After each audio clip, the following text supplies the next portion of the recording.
Je vous recommande la boutique La Londoloise, c'est Judith Londolé. Si vous voulez être classe, chic, être habillé, être admiré. Parole de Mopao Mokonzi.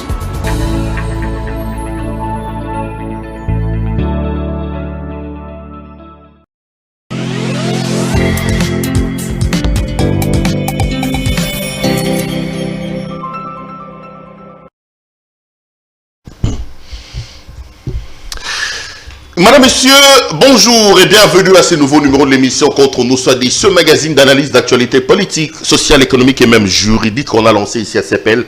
Des questions importantes traitées dans l'actualité dont plusieurs domaines sont mises sur la table et nous tentons de leur donner avec un invité sa forme à cet invité-là. C'est tombé comme un coup de tonnerre.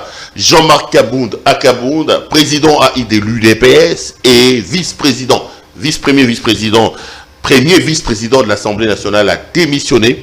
C'est peut-être les conséquences de l'affaire de l'expédition punitive des Banamoura chez lui. On revient sur ça. Est-ce que ça redistribue les cartes? Qu'est-ce qu'il faut lire par rapport à cette démission? On va parler de ces questions-là avec un frère, un ami et un confrère, Monsieur Eric Wemba. Monsieur Wemba, bonjour. Bonjour, Péro Louara. Bienvenue à cette émission. Bonne année. Je crois qu'on ne s'est pas vu depuis on n'a pas fait d'émission depuis que la... Oui, on n'a pas fait d'émission depuis bonne année. C'est vrai qu'on s'est voir, on s'appelle, mais bon, en face à en face comme ça, en pleine émission. En tout cas, ça doit être une des toutes premières émissions. Riche en événements politiques d'ailleurs. Bonne année à toi et bon vent à ton média. Ouais, exclusif. Ouais. Exclusif à rdc.com qui commence de plus en plus à s'affirmer sur la scène médiatique. Tu dois être l'homme le plus heureux aujourd'hui. Je sais que tu ne portes pas Kabound dans ton cœur. Non, je n'ai rien contre la personne de Kabound parce que sa personne n'est même pas intéressante.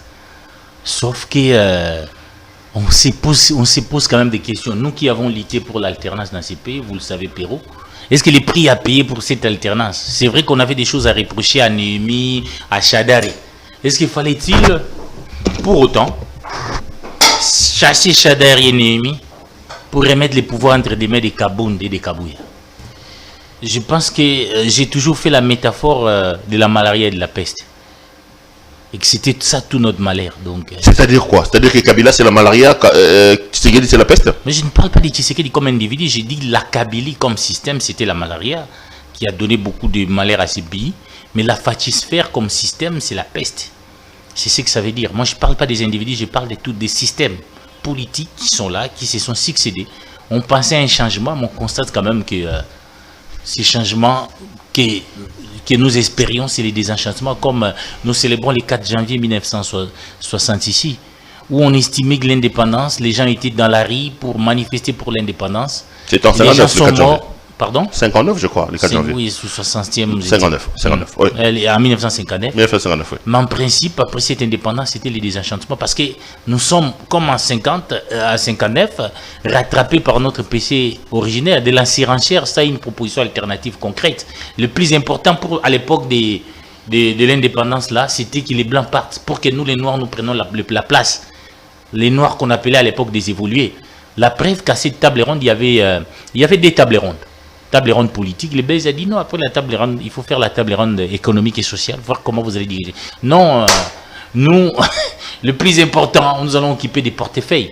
Quand bien même qu'avant ces populismes des Kassavouk du 4 janvier, il y avait un plan Van Bisman, je prends.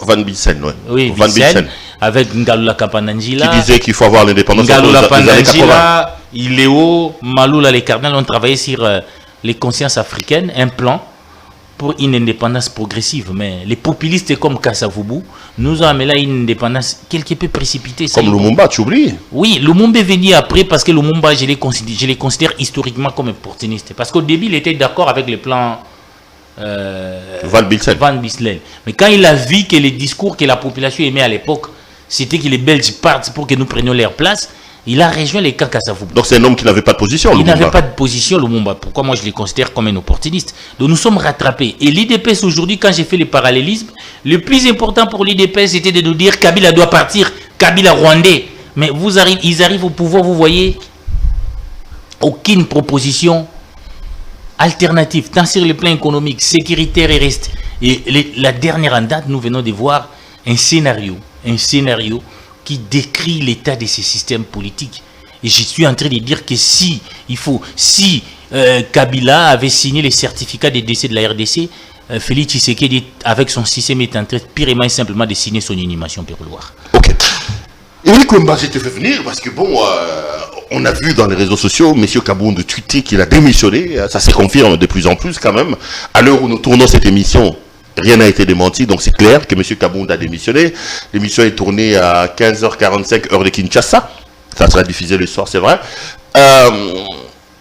Qu'est-ce qui peut amener M. Kabound à démissionner?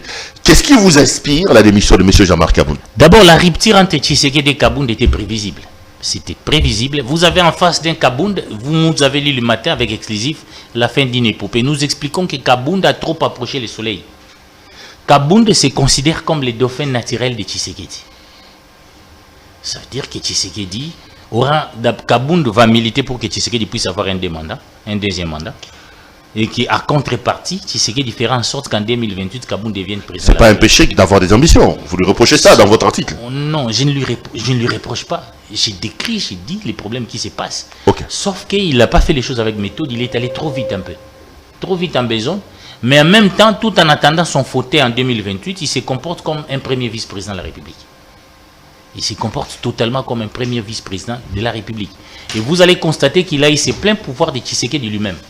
Quand on crée l'Union sacrée, Tshisekedi avait des partenaires, notamment Katumbi et Bemba, qui devaient les voir pour régler un certain nombre de choses. Mais dans cette réunion, Tshisekedi a imposé Kabound. Pour dire que moi je suis au-dessus de la mêlée, vous êtes dans le même rang que Kabound. Et vous avez Kabound est allé faire une alliance avec les FCC dissidents pour neutraliser Bébé Katumbi dans l'Union sacrée. Donc c'est quelqu'un qui a des ambitions un peu démesurées des fois, trop démesurées. Il est allé trop vite en besogne. L'homme puissant du régime, et il a cette fois-ci franchi les Rubicons. On ne pouvait plus les supporter, il fallait mettre fin. Alors, nous sommes là en train d'assister à une guerre des palais, qui se déroule. Et pour vous, vous dites que cette démission était inévitable, on ne pouvait que s'y attendre. On ne pouvait que s'y attendre. Kabound, pour lui maintenant, il a les mains libres pour lancer son mouvement qui existe déjà de manière informelle. Décision finale. Kabound a déjà un mouvement politique qui s'appelle Décision Finale. Un mouvement politique qui s'appelle Décision Finale. C'est avec cela. Kabound ne va plus patienter pour attendre 2028. Il va se présenter pour être candidat à l'élection présidentielle. Ça veut dire quoi? Pour vous, Kabound, le fait qu'il démissionne de l'Assemblée nationale, ça veut dire que Kabound quitte l'UDPS aussi? En tout cas, il va le quitter. Ça sera une conséquence logique. Je suis en train d'analyser. Il va se lancer son mouvement. Il faut bien lire son tweet, non? Maintenant, on va se battre avec les sueurs de notre propre front. Et il est clair, il va lancer son mouvement qui s'appelle Décision Finale. Et pour se porter le même candidat en 2023. Seulement, je crains qu'on ne laisse pas la tâche facile au niveau de la fatisphère. Parce que c'est quelqu'un qui est devenu puissant qu'on devait neutraliser. Mais ne nous étonnons pas qu'il y ait des poursuites judiciaires contre Kabound. On va parler des poursuites judiciaires parce qu'il y a déjà beaucoup de choses qui se racontent autour de ça. Est-ce que Tshisekedi est en train de payer sa propre faute? Il a fait une erreur de promouvoir Kabound comme il a fait, ou Kabound dit d'ailleurs que c'est lui qui a fait Tshisekedi président de la République à ce qu'il veut l'entendre. Pendant cette période-là, Kabound avait un rôle à jouer. On lui a donné un grand rôle. Vous savez, c'est toujours comme ça. Et maintenant, il commence à s'estimer que moi aussi, je peux devenir président. Donc, Tshisekedi, sur le plan stratégique, il ne devait qu'utiliser Kabound. Vous voyez les rôles qu'il a joués pour la requalification de l'Union sacrée. C'est pratiquement Kabound le parrain du FCC. Parce que l'Union sacrée, ça allait être une affaire de Katumbi, de Bemba. Mais Kabound a construit l'Union sacrée pratiquement avec FCC dissidents ils étaient d'ailleurs plus nombreux que les députés de Katumbi et de Kabound. Donc, il a trop approché le soleil, mais tout en oubliant qu'il est dans un même... pas des crocodiles dans un même marigot, comme on dit dans le pouvoir. Et c'est ce qui arrive à Kabound, est arrivé à Katumba Mouaké, c'est arrivé à un moment donné à Vital Kamere. Je vous dis, c'était prévisible. Un pouvoir, cette chaise-là n'est disponible que pour une seule personne, pas pour deux. Ah bon? Ah, oui. Donc Kabound est en train de payer un peu sa précipitation de manière trop précipitée. Mais il risque aussi trop gros, parce que je crois qu'au niveau de la fatisphère, on est en train d'étudier des mécanismes pour les neutraliser. Peut-être sur le plan judiciaire. Ce n'est pas de l'ingratitude de M. Félix, par exemple. Il a rompu avec Fayoulou 24 heures après Genève. Il rompt avec Kamere après Nairobi. Il rompt avec Kabila. Maintenant, il a des problèmes avec Moïse Katumbi. Et il a d'autres problèmes avec Kabound. est-ce que ça ne vient pas créditer un peu la thèse des gens qui disent que politiquement c'est un allié à qui il faut pas faire confiance? Non, le cas de Katumbi est bien différent de Kabound. Ici, il s'agit d'une guerre des palais. Il s'agit d'un allié qui commence à devenir encombrant. Et qui dit à tout le monde que si Tshisekedi là, c'est grâce à moi. Et ça pose énormément de problèmes au niveau de l'entourage de Tshisekedi. Parce que c'est une guerre des palais. Donc il y a 3 pôles à l'IDPS aujourd'hui. Premier pôle est constitué de la diaspora. Les gens qui ont raté leur vie en Europe. Les gens qui sont condamnés, tout ça, qui se retrouvent là dans l'entourage de Félix Tshisekedi. Dans les premiers cercles de Tshisekedi au niveau de la présidence. Et justement, la crise a commencé quand Tshisekedi est allé au Kasaï. L'IDPS ici n'a pas été associé. Ni Kabound, ni Kabouya. Ils ne l'ont pas accompagné. Ils ne l'ont pas accompagné, ils n'avaient pas dit. C'était déjà les premiers signes du désamour. Des désamours. Et Kabound constatait que la diaspora est en train de prendre Tshisekedi en otage. Et qu'il perdait le contrôle de Tshisekedi. Ça, c'était le premier geste de l'amour. Ça, c'est le premier pôle. Et ces 2 pôles-là se battent. Il faut ajouter à ces 2 pôles-là une troisième, un courant, que moi j'appelle biologique et familial. La famille. La famille. Les cousins, les petits frères. Tshisekedi, vous savez, quand il prend le pouvoir, il nous a promis, il a dit à sa famille de ne pas se mêler. Mais sa famille est pleine dans la politique. La preuve en est qu'il a un fils aujourd'hui, Anthony Tshisekedi, représentant de l'État congolais à la SICOMINE. Vous avez Maman Denise Niakero, qui est devenue une femme puissante.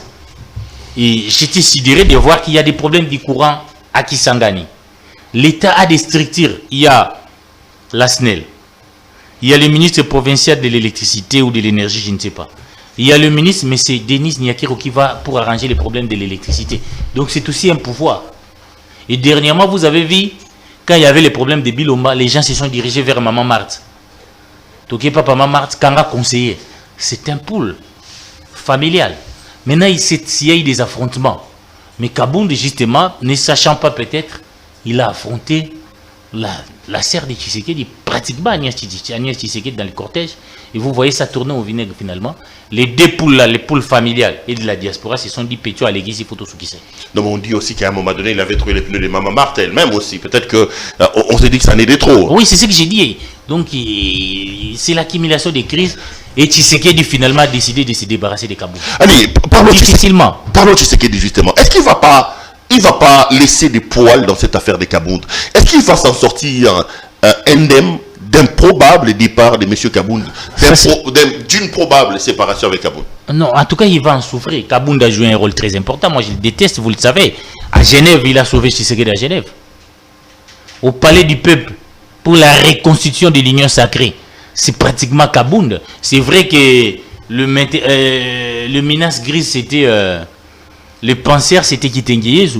Mais le metteur en scène, la personne qui devait mettre ça en pratique, contacter les députés avec tout ça, des billets verts, des réunions dans des hôtels, aller prendre, débaucher au PPRD, c'était pratiquement Kabound qui était à la manœuvre, qui a permis à Tshisekedi d'avoir une majorité, d'avoir le pouvoir, l'impérium, le pouvoir d'être la seule source du pouvoir, alors qu'il est partagé avec les FCC. C'est Kabound même dans le passé qui est allé négocier l'accord FCC cash. C'était un stratège, c'était quand même une des personnalités du régime. Maintenant que Tshisekedi se débarrasse, quelle sera la suite? La suite sera un peu difficile parce que... En quoi Jean-Marc Kabound peut-il nuire à M. Tshisekedi, M. Wimba? Vous qui dites que ça peut représenter un danger. Kabound peut être un danger pour Tshisekedi quoi? En instrumentalisant l'UDPS, en créant son parti politique. À l'intérieur de l'UDPS, Kabound a créé déjà des militants pro-Kabound qui ne doivent guérir en Kabound. Vous les avez vus, non? Quand on est allé vandaliser, ils sont venus, donc il y a des... qui sont dans ce... Et leur maître, c'est Kabound. Leur leader, c'est Kabound, avec un mouvement qu'on appelle décision finale. Donc Kabound risque aussi de diviser les combattants de l'IDPS. Parce qu'il a derrière... Au point de nuire à Tshisekedi, au point de lui faire mal. Mais ça dépendra comment Tshisekedi va jouer. Mais en tout cas, il constitue une force aujourd'hui avec sa décision finale. Éric Wimba, est-ce que Tshisekedi peut, d'une certaine manière, vous le prédisez d'ailleurs, vous dites que on risque d'avoir Kabound d'être arrêté. Est-ce que ça peut arriver jusqu'à ce niveau? Ouais. Parce que j'apprends déjà qu'il y a un mandat de comparution qui serait en gestation. Dans les cercles de Tshisekedi, c'est ce qui se mijote. Dans les cercles carrés de Tshisekedi, c'est ce qui mijote. Au niveau du cercle carré de Tshisekedi, quand je vois le cercle carré, je vois les Bisselele, les François Béat dans les systèmes. Il faut neutraliser ces garçons.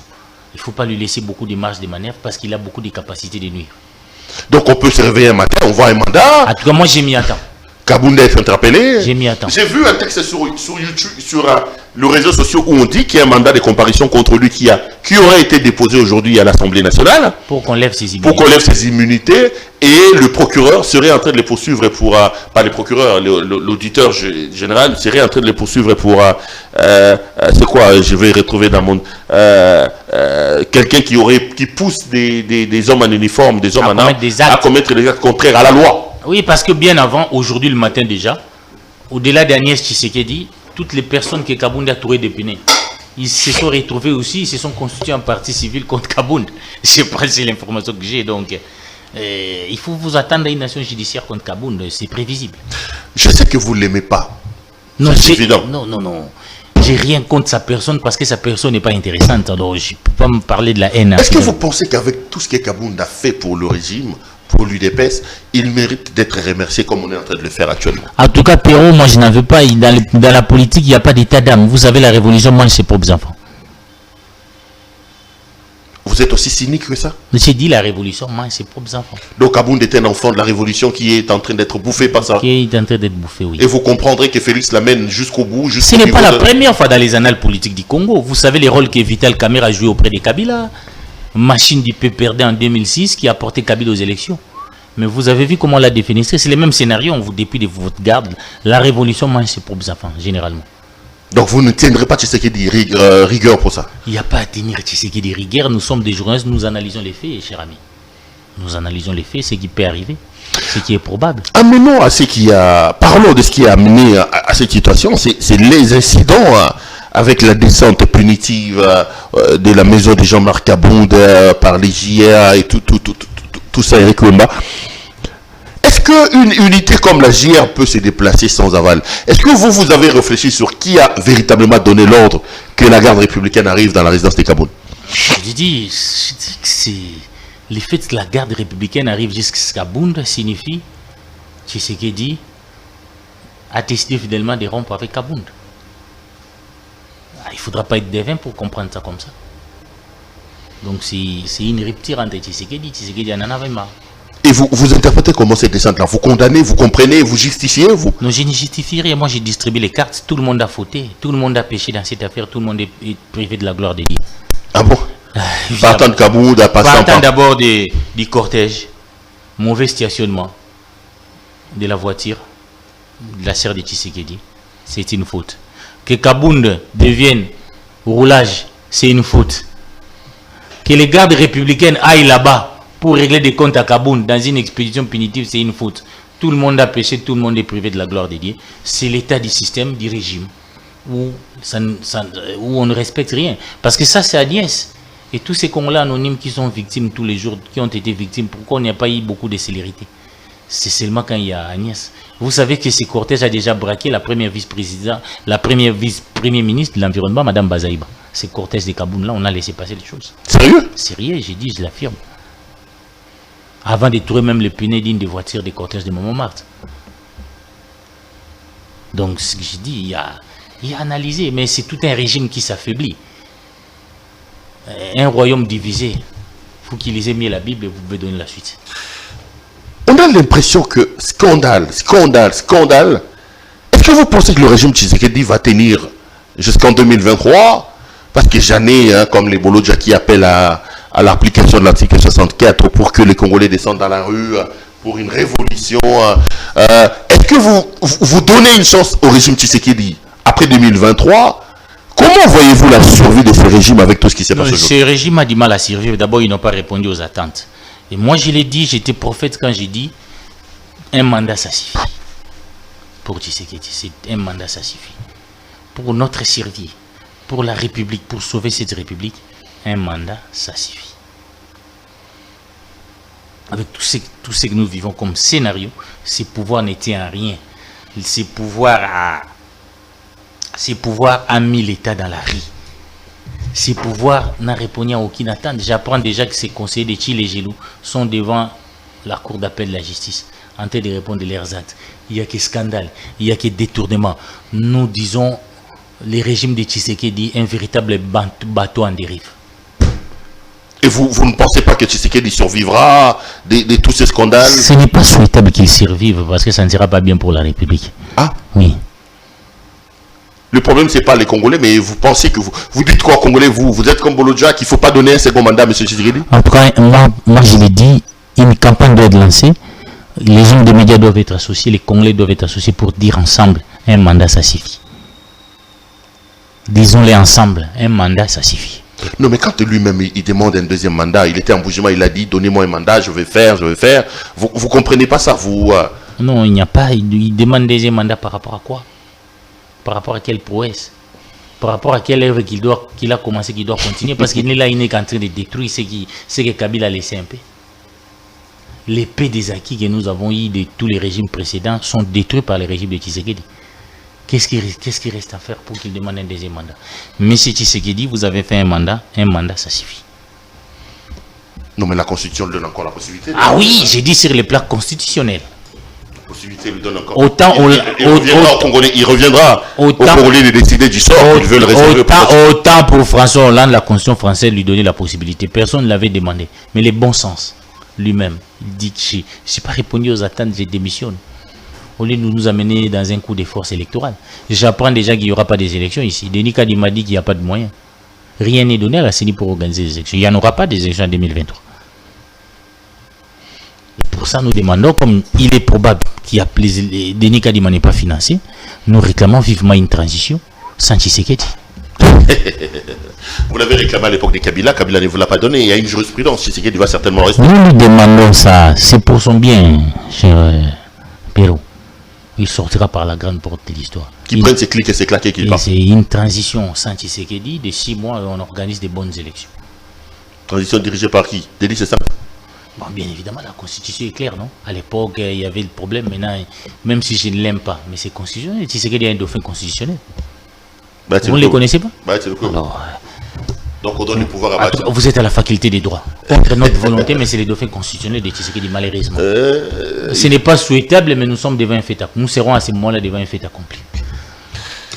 Madame, monsieur, vous suivez l'émission Contre nous soit dit. Notre invité du jour, c'est donc monsieur Eric Wemba. Avec lui, nous analysons. On dit que la prochaine cible, c'est Augustin Kabouya. Vous pensez que lui aussi, il est en danger? Non, Kabouya n'est pas en danger. Kabouya va rompre avec Kabound. Ce n'est pas la première fois. Kabouya a été toujours l'ami de tous les leaders, de tous les... Il a été ami à l'époque, quand il y avait secrétaire, il a été ami à des Jacquemin. Mais quand Jacquemin a eu trop de problèmes, là, il a lâché Jacquemin. Il a été l'ami de Mavungu, il a lâché Mavungu. Il va lâcher Kabound. Kabouya ne va pas sacrifier Tshisekedi pour Kabound, même s'il est parti faire une visite de compassion là-bas. Rassurez-vous, qu'il n'organisera même pas une matinée politique pour soutenir Kabound. Non, mais il n'a pas fait de communiqué. Est-ce que ce n'est pas un ordre qu'on lui a donné aussi à partir des... Il n'a pas, parce que lui, il est là. Lui, c'est Tshisekedi d'abord. Est-ce que l'UDPS survivra de cette affaire? Parlons maintenant de la grande machine UDPS, qui chaque jour qui passe démontre qu'il n'est pas aussi une grande machine qui faisait peur avant. Est-ce qu'aujourd'hui, Tshisekedi, dans le rang de l'UDPS, toi qui connais ce parti, peut trouver un larron capable de redresser la barre et de remettre la machine en mouvement? L'UDPS va survivre tant qu'ils sont au pouvoir. Mais je vous assure que si Félix n'est plus au pouvoir, ce parti va disparaître. Vous les vivez avec les PPRD ici. Non, mais les PPRD n'est pas mort. Hein. Venez même de faire de nouvelles nominations là. Oui, je vais bien, mais vous voyez quand même qu'il y a des grands caciques quittés. Donc l'UDPS va, tant qu'ils sont au pouvoir, il va un peu résister. On se pose la question, est-ce qu'après les pouvoirs, cette UDPS-là, cette UDPS fasciste va résister? Eric Wemba, si Félix Tshisekedi doit être le Macron du Congo, qu'est-ce que je dis les Hollande du Congo, pour vous, quand vous regardez l'environnement politique du pays, qui peut être le Macron? Quel est le candidat idéal d'Eric Wemba, les candidats souhaités pour 2023? Ne me piégez pas. Nous le dirons au moment opportun. Je pose une question, M. Wemba. En tout cas, les moments opportuns. Il y en a quand même. Il y a Katumbi, il y a Bemba, il y a Fayoulou. Il y a Delis Sanga Ipung Djakasent qui est candidat. Ah, il est candidat aussi? Qui est probablement candidat. Ok. Probablement candidat. Bon, lui, c'est un poids mouche quand même par rapport à ce que je suis en train de citer. Non, il n'est pas un poids mouche. C'est pas un poids lourd de la chaîne. Il n'est pas un poids mouche. Vous n'allez pas comparer Sanga avec Katumbi quand même. Je ne fais pas des comparaisons. C'est raisonnable, non? Je suis en train de parler de Katumbi, toi tu mets Delis Sanga. Écoutez. Je ne sais pas si je me trompe, tu m'arrêtes. Non, il y a Katumbi. Je parle de Katumbi. Il y a Martin Fayoulou. Je parle de Fayoulou. Je parle de Bemba. je parle encore, faut-il qu'on arrange sa situation. Je parle un peu de Mosito, qui à mon point de vue est aussi un point mouche quand même. Je parle des Matata, qui éventuellement peut aussi être candidat président de la République. Il faut parler d'Elie Sessanga. Bon, je parle d'Elie Sessanga, le 6e, je vous ajoute pour vous faire plaisir. Pas vous faire plaisir. De ces gens-là, à ton point de vue, Rick Wemba, qui peut amener le bateau? Kabila n'a pas dit son Kabila n'a pas dit son dernier mot. Il va présenter qui comme dauphin, il va se présenter lui-même. Je ne sais pas, il semble qu'il y a un débat des juristes sur la candidature de Kabila. Je crois que Kalouba va les rejeter. Mais il est clair qu'en RDC, on ne peut pas gagner les élections. Il faut s'attendre à des probables alliances. Vous ne répondez pas à ma question, vous me fouillez. Quel est le candidat qui fait battre le cœur d'Eric Wemba de tout ce que j'ai cité là? Non, pour le moment, je n'ai pas à dire un candidat ici qui fait battre mon cœur. Je ne suis pas venu ici comme porte-parole, encore que personne n'a officiellement annoncé sa candidature comme candidat à l'élection présidentielle. Moi, je ne peux pas dire, mais j'ai parlé des potentiels candidats. J'ai parlé de Moïse Katumbi, un candidat très valable qui fait peur au régime. Vous savez la fameuse loi de la congolité là. Hein? La fameuse loi de la congolité là. On sait que l'émetteur en scène de cette loi s'appelle Kabound. Kabound qui vient de partir là. Qui vient de partir. Donc Katumbi doit être l'homme le plus heureux à ce moment. Oui, qui voulait vraiment éliminer Katumbi. Nous étions à Kisangani. Katumbi, c'est un poids lourd qui fait peur au régime. Qui a les moyens pour aller aux élections. Il y a Martin Fayoulou qu'il ne faut pas négliger. Aujourd'hui. Entre-temps, vous avez quand même une CENI que M. Tshisekedi contrôle totalement, hein, avec la nomination de ces Toto Mabouki, je ne sais pas moi, les noms. Un monomaniaque. C'est-à-dire? Un monomaniaque, donc c'est-à-dire dans sa tête, il n'a qu'un seul nom, Tshisekedi. Donc, ah bon? Celui-là qu'on a nommé au secrétariat exécutif. Vous craignez qu'avec la configuration actuelle... Non, moi j'ai parlé de Denis Kadima que j'ai qualifié d'un monomaniaque. Vous craignez qu'avec la configuration actuelle de la CENI, qu'il y ait que le nom de M. Tshisekedi qui sortira de la bouche? De la bouche de qui? De la proclamation des résultats. Non, mais à même moment, ça ne sera pas facile aussi. Hein. Vous savez, on peut mettre un mécanisme pour tricher, mais ça va être difficile. La dernière fois que je pense qu'il contrôle la machine étatique, avec ça, il peut s'organiser. Il peut s'organiser, mais en même temps, il est probable qu'il n'y aura pas des élections en 2023, je préfère vous le dire. Il n'y en aura pas. Il n'y en aura pas. Denis Kadima hier a parlé et il a dit la vérité. Les moyens, nous n'en avons pas. Techniquement, je ne sais pas comment est-ce qu'on va organiser les élections sans moyens, sans qu'on donne les moyens à la CENI. À part les 100 millions de dollars qu'on a donnés aux gens pour s'installer, pour s'acheter des vestes, et Denis Kadima, comme il a laissé une bonne partie de ses vestes en Afrique du Sud, comme membre de la fédération de l'IDPS, il a profité pour s'installer, avoir de nouvelles vestes comme président de la CENI. Mais l'argent vraiment pour organiser les élections, on n'a pas encore donné à la CENI. Donc Nicolas Kazadi a menti parce que Nicolas Kazadi nous rassurait qu'il n'y a pas de problème de financement pour aller nous parlons. En tout cas, Denis Kadima a parlé hier. Tout journaliste averti, il dit qu'il n'y a pas de moyens, même pour organiser les élections des gouverneurs. Et vous pensez que les Congolais accepteront ces glissements, ils accorderont à Tshisekedi ces glissements-là? Les glissements par rapport à l'organisation des élections. Ah ben c'est ça maintenant toute la difficulté. Les glissements a comme conséquence les partages du pouvoir. Donc Tshisekedi sera un président affaibli qui restera là pour inaugurer les chrysanthèmes. Il va partager les pouvoirs. Peut-être qu'il y s'arrête bon en attendant que c'est moment là. Eric, je vais vous faire réagir aussi par rapport à autre chose. C'est cette affaire de développement des 145 territoires que le président de la République va lancer. Vous y croyez, vous? Non, je ne crois rien. Vous savez, Tshisekedi, il a lancé, rien ne lui marche. Il a lancé les 100 jours ici, ça a été un échec. Projet extra-budgétaire. Chili Gelou, projet extra-budgétaire. Les projets des 145 territoires, on a adopté les budgets, nous n'avons pas vu dans le budget. Ça doit être aussi un projet extra-budgétaire. On ne sait pas les sources de financement, comment ça va être contrôlé. Donc, c'est pour une campagne électorale, pour charmer les gens. Non, mais il dit que c'est pour permettre le développement de la République à partir de la base. Non, mais je crois que ce projet va échouer. Vous savez, ça va échouer. Donc, les prémices, quand elles sont fausses. 10 millions de dollars par territoire, donc ça nous fera à peu près... mais comment ça va être géré? 1,5 milliard. Qui va contrôler ça? Parce qu'on a donné plus, on n'a rien fait. Donc, vous pensez avec 10 millions, on va développer les territoires ici. Donc, c'est une action de charme là que Tshisekedi est en train de faire. Mais je crois que la moindre des choses pour lui, c'est de laisser d'autres Congolais. Il y a beaucoup de Congolais beaucoup plus compétents qui peuvent faire mieux que lui. Ne vous a pas convaincu en termes de compétences? En tout cas, il a montré ses limites pour diriger un grand pays comme le Congo. Ah bon? Ah oui. Bon, vous ne les dites pas pour la première fois. Pour vous, Tshisekedi n'a rien fait de bon. Vous ne voyez que noir. Hein. Vous avez dit ici qu'il a détruit le tshisekidisme pour introduire le fascisme. Mais vous voyez le fascisme là, avec des roulages, ça c'est le fascisme, tout ça, les gardes républicaines. Mais vous voyez vraiment que l'état des droits prôné par Étienne Tshisekedi Wamulumba, c'est ça l'état des droits que Tshisekedi a prôné? Oui, mais qu'est-ce que vous attendez de Félix Tshisekedi en ce moment ici? Qui balaye la cour, qui démissionne, parce qu'il y en a qui disent qu'il change un peu son cabinet. Oui, bon, il peut changer son cabinet. Ce que moi j'attends de Tshisekedi, c'est de nous dire qu'il ne sera pas candidat en aux élections probablement de 2023-2024. C'est ce que j'attends de Tshisekedi maintenant. Qu'il ne postule pas pour qu'il sorte dans la grande porte de l'histoire. Et la République sortira gagnant. J'attends de lui de nous dire qu'il ne sera pas candidat. C'est tout. Comme Hollande l'avait fait aussi, une année ou 2 ans avant les élections en France. Et tu disais ici qu'il y a les variants zambiens qui circulent déjà. Ça, c'est mon ami Eric Wemba. On va finir, on va boucler la boucle. Je sais que tu es aussi attaché quand même aux défenseurs des droits de l'homme. Rossi Mukendi, sa mémoire a été honorée. Karine Lokesse a été condamnée à perpétuité. Vous vous réjouissez de ça? On n'a pas régi, les droits étaient dit. Nous aimerons qu'on respecte les droits de tout le monde, même des criminels. J'ai vu que Karine Lokesse a interjeté l'appel et que la justice soit faite. Et qu'est-ce que vous dites de la haute cour où les avocats des Madame Chebea et des autres demandent à ce que Kabila comparaisse? Vous voulez voir l'ancien président comparaître dans un procès? Je ne sais pas par quel mécanisme Kabila va comparaître. Je les souhaite qu'il comparaisse, mais je ne sais pas. Je ne suis pas juriste, mais il y a quand même beaucoup de préalables pour faire comparaître un chef de l'État qui était en fonction, qui jouit de certains privilèges de juridiction. Est-ce que la haute cour militaire est compétente pour juger un ancien chef de l'État en fonction? C'est des questions que je me pose, même si, mais tout ce que nous souhaitons que la justice soit faite, que la vérité éclate.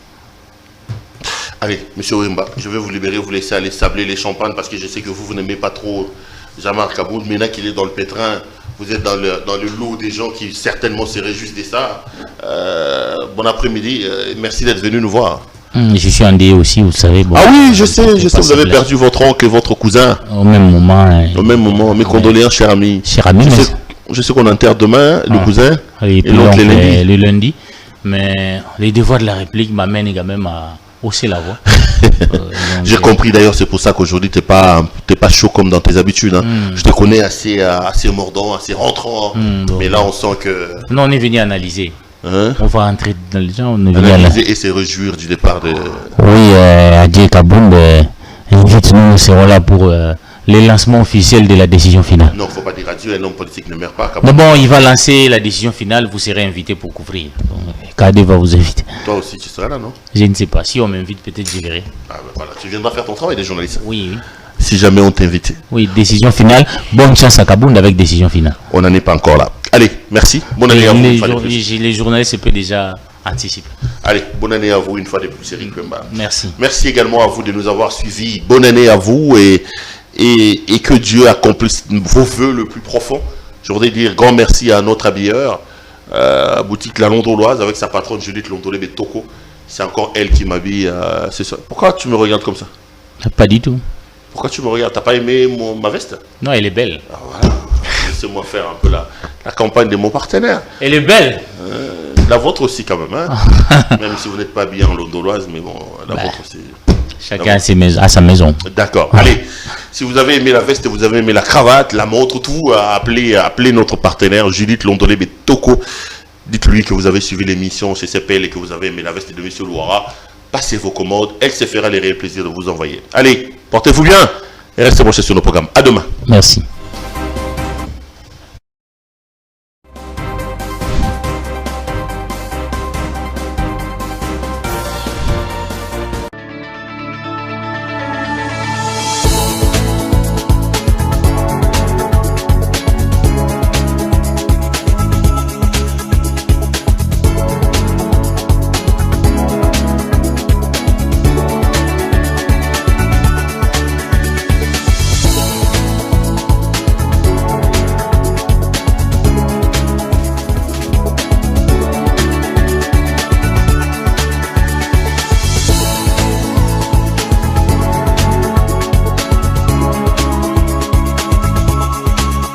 Je vous recommande la boutique La Londoloise, c'est Judith Londolé. Si vous voulez être classe, chic, être habillé, être admiré. Parole de mon Pao Mokonzi.